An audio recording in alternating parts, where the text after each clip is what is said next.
Thank you, Madam Naisula.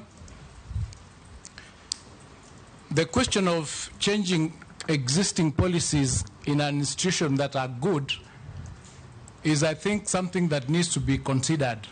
I do not believe that as a CS, if you went to the institution and you found that there are things that are working, what you need to change is what is not working.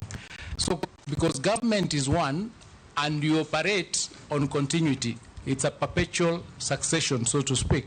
So if you find that a particular policy is working well, you do not need to change it. What you need to do is change that which is not working.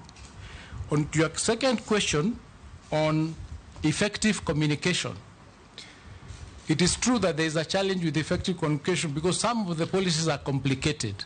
So when they are not unbundled sufficiently for the public to understand them, it brings a bit of a challenge.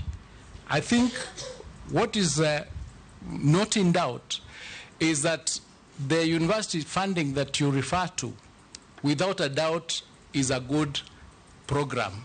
It's a good program because the initial funding that existed was a funding that was going to universities as a block. And in that sense, each and every student was getting it without relating what they are receiving to their needs.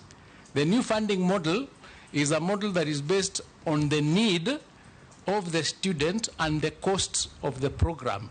So that if, for example, you are able to fund your education, then based on the fact that you are able to, you should not be financed by government. And in that sense, the little funds that are available go to meet the needs of those who are most vulnerable.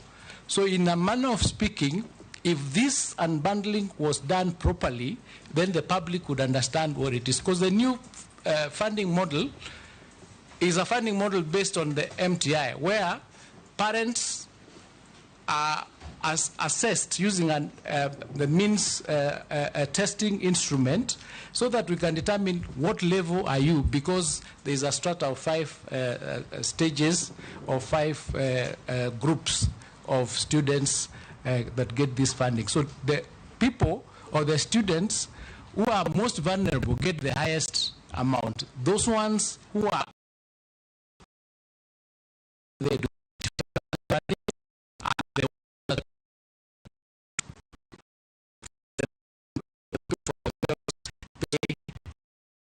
of about 60%.